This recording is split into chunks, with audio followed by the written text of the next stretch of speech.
Hello and welcome to the Game Beyond Live. That's right, I am your host, Gabe Mack, and I will be talking about serious game design basically today again, like we usually talk about. I do have some news that I would like to share with you. Yes, if you haven't checked out the website, got this is of course the Game Beyond. We teach how to harness the power of play, serious game design, how to use games to basically solve real world problems. You got a problem, we want to basically solve it with games. All right, so if you are interested, go and check out our online course. We've got an online course which is an introduction course to the basics of serious game design, and these of course are theories and techniques and practices that you can apply to all game design, not just video game design, not just serious game design, but essentially it's the basics of what you need to really design a great game.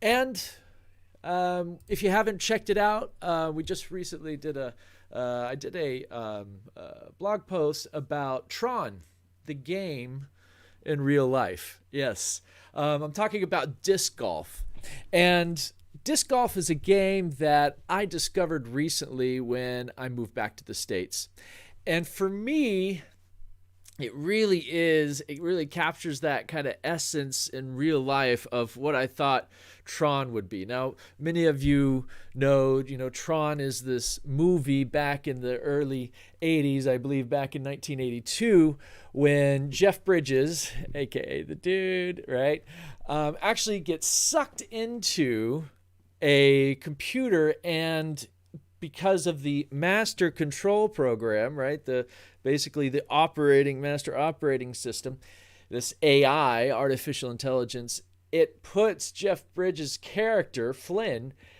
into the game grid where he has to play all these different types of video games, basically, but then in real life, very much like a LARP escape room, but with all these, digital feedback abilities. And one of the things that was significant in the movie was these discs that they would have, these frisbees basically, and they would be considered floppy disk. Well, we had floppy disks back in the day, not CDs yet, but we had albums in those days, but they were like CD disks, almost like a hard drive that you would throw around, and your identity was written on these things, and this is inside the game, inside the computer, and if you got whacked or if you lost your disc or whatever, it was game over, right?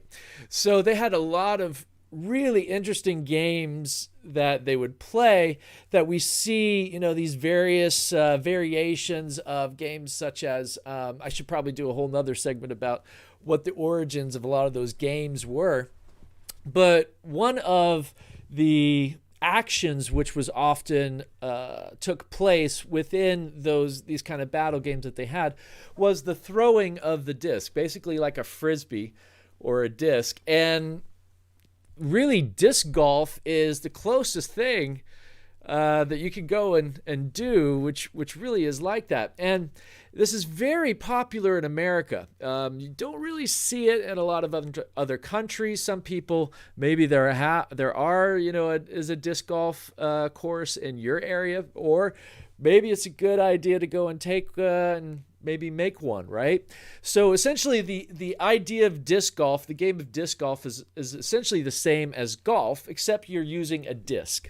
And you basically throw it into these buckets. It's these chain link fence buckets, right? And you have, a par 3 course or a par 4 course.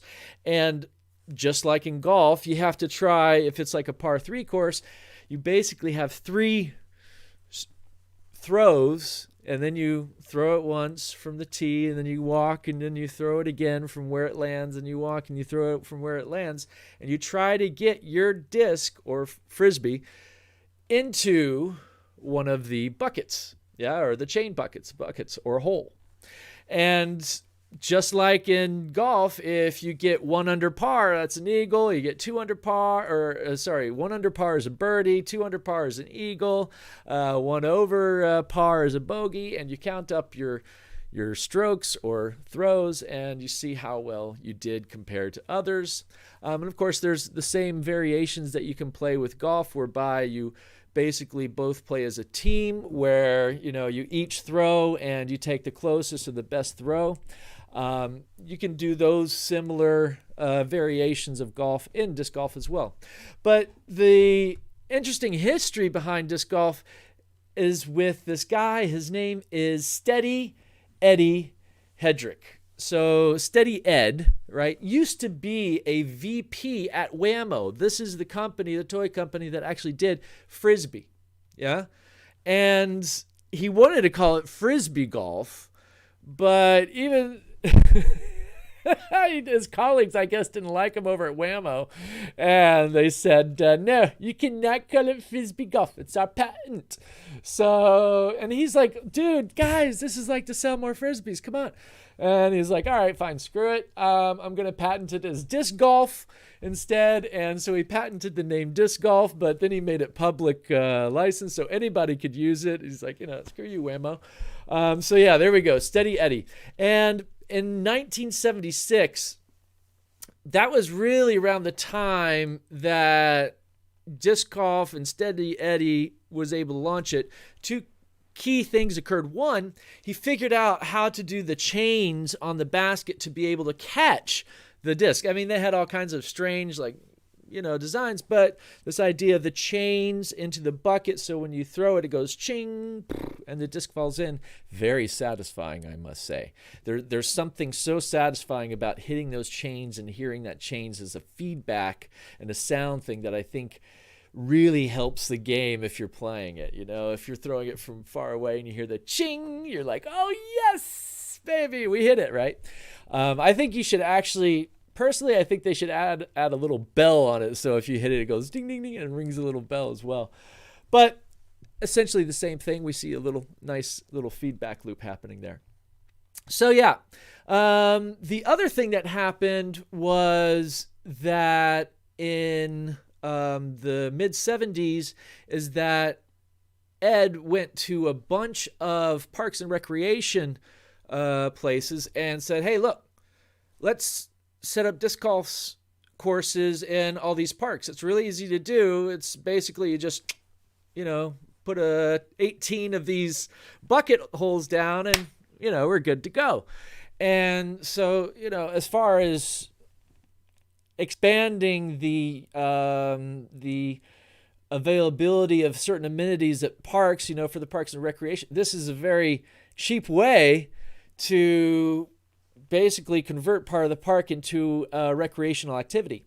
Now, the nice thing I got to say about, golf versus disc golf, it's a lot easier to just carry a couple of these, Frisbees around rather than the golf. I never was really good at golf. I mean, I played it many times, but it was just never my thing, the hitting of the little ball with the stick.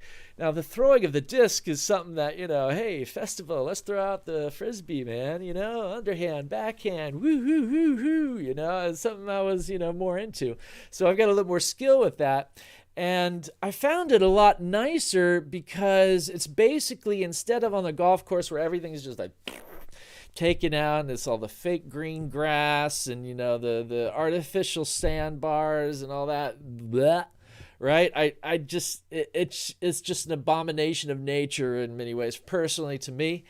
Disc golf, on the other hand, we get to walk through the forest, we get to walk through the woods, we get to see nature, we get to breathe in the fresh, clean air. It's a lot more for an outdoorsy type of person. That's much better game than golf. And it's good for you. I gotta say, my father, he's been having some issues with his hips and his knees, whereby he's actually been getting operations to get titanium hips and knee replacements. And before going into it, into the various operations that he was having, and also in the recuperation.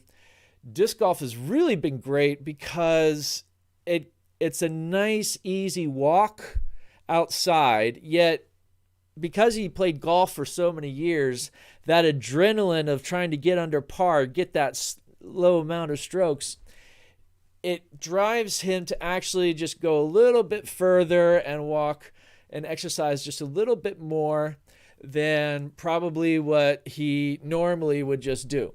So I found it to be an excellent way to incentivize and motivate him to walk a little longer, which is what he needs for recuperation of healing. You got to exercise just a little bit, not running around, right? Just a nice little walk, through the woods. So yeah, disc golf. If you haven't played it, give it a try. I'd love to do a live stream one time where I actually go out and do a round of disc golf, and we can check it out and we can play some disc golf together. All right, very cool. Next thing I want to jump into, if you haven't checked out the GDC, which is happening right now, check out the GDC. It's the Game Developers Conference. It's going on till tomorrow.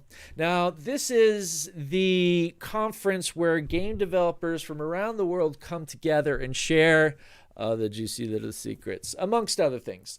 So we have, everything from, the awards from the developers who had the most interesting indie game, or who had the most, the best soundtrack, all the, just like in the Oscars, they got the GDC awards as well. Actually, let's see here. Yeah, here we go. Inscription wins Game of the Year at GDCA 2022. It won 4 awards, including the Seamus McNally Grand Prize. So, yeah, that's a game we're going to have to check out. Inscription. What is that all about? Ooh, we'll have to see. And, yeah, if you check it out, the GDC, let's see. Here we go. Yeah, they've got a big expo that's going on where, all the big game developers are there. They're hanging out. They're showing their new stuff. I've got some friends that have actually got booths there too, and hopefully I'll be getting them onto the live stream so that we can chat about what they thought of the GDC this year. Also get a little bit of inside scoop on what they're bringing out. So yeah, we'll see if we can get some folks to attend the live stream in the coming, weeks or so. And if you haven't checked out, the GDC, go ahead and subscribe to them on YouTube, because they have a whole bunch of great talks, everything from presentations, for instance, player autonomy. Player autonomy, this is something that we're going to be talking about in the upcoming advanced game design course. But yeah, there's a lot of great talks that you can see here. 10 principles for good level design, right? These are basically game designers, game developers for some of the biggest names that and they're giving their tips and tricks. Yeah, just like I am here, right? So go ahead, and if you haven't checked out the GDC, great source of information for game designers and game developers. All right, next up, what do we got going here? Oh, here I am. Okay, so here I am. Hold on, let me turn that off. So if you haven't checked out the game design basics, harnessing the power of play, go ahead to school.thegamebeyond.com, right? Or go to our website and you can go to it there and check it out. It is the best way to get started into game design. and we're going to be having some advanced courses coming up. Right now, I am in the final stages of developing the next course, which is presentation technique. So we've got a whole bunch of different tips and tricks, professional tips and tricks from many years of doing keynote speeches around the world. Where does this fear of public speaking come from? We're going to tackle that as well. And we've got a bunch of different games that we can play to improve our presentation technique. So make sure to sign up to the Game Beyond and get in on that before, because I'm going to have some early bird specials coming up, right? All right, everybody. Well, I hope you are doing great. I hope you're having a great day. And that's about it for me today. So yeah, go ahead and game on. Next week, I'm going to have a lot more. I just have a lot of production going on with this new course we're about to launch. So, all right, play on.